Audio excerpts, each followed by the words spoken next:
किया जाए। मुझे बोलने का मौका दिया, इसके लिए मैं बहुत धन्यवाद। I stand to oppose this RBD bill. In a democracy, the government must be transparent, but the citizen lives must be protected. But this government believes in the opposite.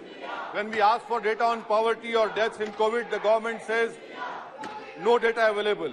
But the government feels it is entitled to collect all our personal and private data and use it for its own end. So there is a phrase in English called peeping Tom. In Hindustani phrase, it should be called Jhanku uncle, which the government indulging in. So the proposed section 3, subsection 3A violates the fundamental rights to privacy guaranteed by the Constitution and as recognized by the Supreme Court in Puttaswamy judgment, sir. Sir, information collected under RPI Act, Aadhaar Act, National Food Security, Passport Act, Motor Vehicle Amendment Act is all collected for that purpose alone. Interlinking and centralizing such diverse databases violates the principle of purpose limitation, which is at the heart of the right to privacy. Sir, the test laid down in Puttaswamy requires that there must be a statute for any state action that infringes on the right to privacy. NPR, no statute exists. Citizenship Act 1955 has no reference to any population registration. This is backdoor NRC, sir, and it is completely unconstitutional. The government must first tell us when is the census going to happen.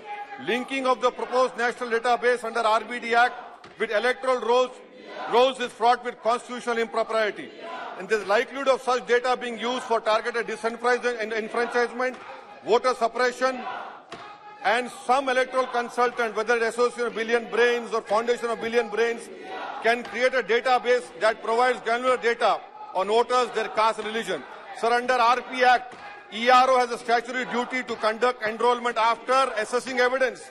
Linking this to applicant is violation of Article 324 and the RP Act.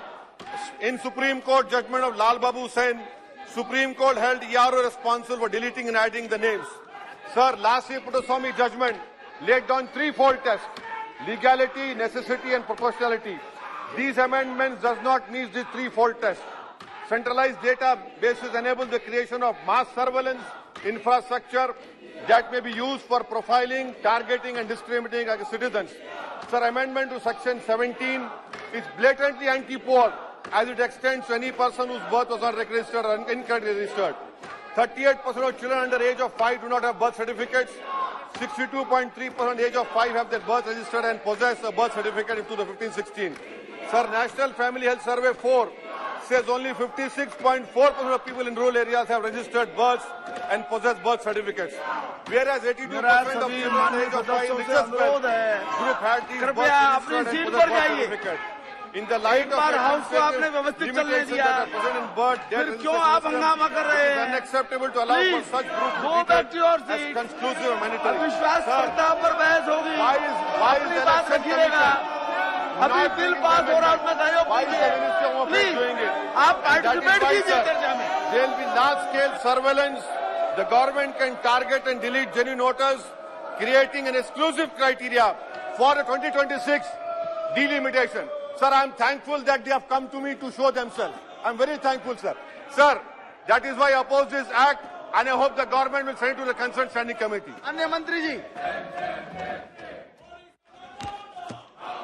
महोदय, कई माननीय सदस्यों ने अपने बहुमूल्य सुझाव दिए हैं,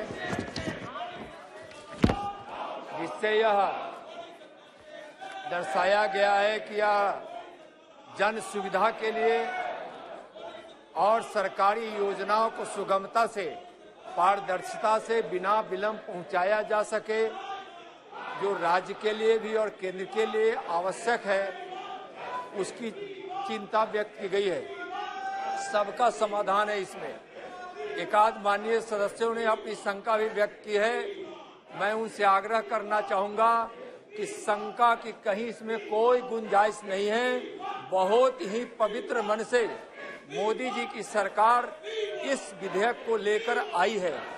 माननीय मोदी जी की सरकार जन सुविधा में किसी भी कारण से विलंब न हो और उसको सेवाएं प्रदान की जाए, इसके लिए एक जन मृत्यु प्रमाण पत्र यानी रजिस्ट्रेशन के माध्यम से इसका डेटाबेस तैयार करने की मंशा से यह विधेयक लाई है। और महोदय, जब यह विधेयक लाने की बात आई केंद्र सरकार जब सोची तो केंद्र से संबंधित सभी विभागों, सभी मंत्रालयों और सभी राज्यों, केंद्र शासित राज्यों से इसमें परामर्श लिया गया।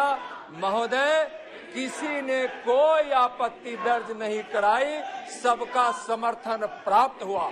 उतना ही नहीं, यह महीनों तक जो इसका ड्राफ्ट बना वह जन परामर्श के लिए भी रखा गया और जन सामान्य की ओर से जो भी सुझाव आए उस पर भी महोदय विचार किया गया है।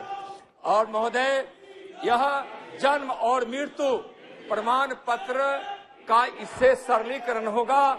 महोदय, पहले फिजिकल रजिस्टर में यह दर्ज होता था, अब इसका डिजिटल डेटाबेस बनेगा, जिससे बहुत ही किसी को भी जरूरत पड़ेगी अपने जन्म प्रमाण पत्र के या किसी के मृत्यु के पश्चात उसके परिवार वालों को या किसी को भी मृत्यु प्रमाण पत्र की जरूरत होगी तो वह जहां रहेगा बहुत ही सरलता से उसको उपलब्ध हो जाएगा। महोदय, यह जन्म प्रमाण पत्र को, इसके रजिस्ट्रेशन के पश्चात जो जन्म प्रमाण पत्र मिलेगा 7 दिनों के अंदर, जब सूचना प्राप्त होगी उसके 7 दिनों के अंदर उसको प्रमाण पत्र उपलब्ध करा देना है, ऐसी व्यवस्था की गई है।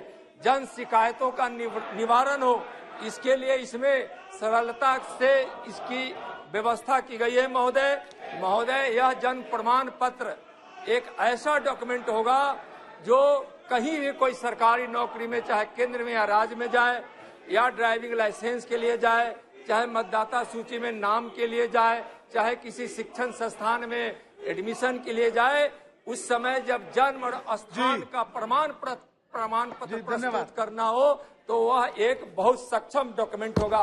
महोदय, एक और संवेदनशीलता के साथ कहना चाहूंगा, आपदा के समय भी जब मृत्यु प्रमाण पत्र तत्काल चाहिए वह व्यवस्था नहीं बनी थी, अब उसकी भी व्यवस्था इसमें महोदय किया गया है। तो इसलिए यह जन उपयोगी है। सरकार जन सुविधा के लिए जन उपयोगी चीजों में इसका उपयोग हो, इसके लिए जनहित में लाया हुआ यह विधेयक है। निवेदन है सबसे कि इस बहुत ही महत्वपूर्ण विधेयक को, संशोधन विधेयक को पारित करने की कृपा करें। मान्य सदस्यगण, डॉक्टर आलोक कुमार सुमन, श्री सौगत राय और श्री NK प्रेमचंद्रन जी द्वारा अपनी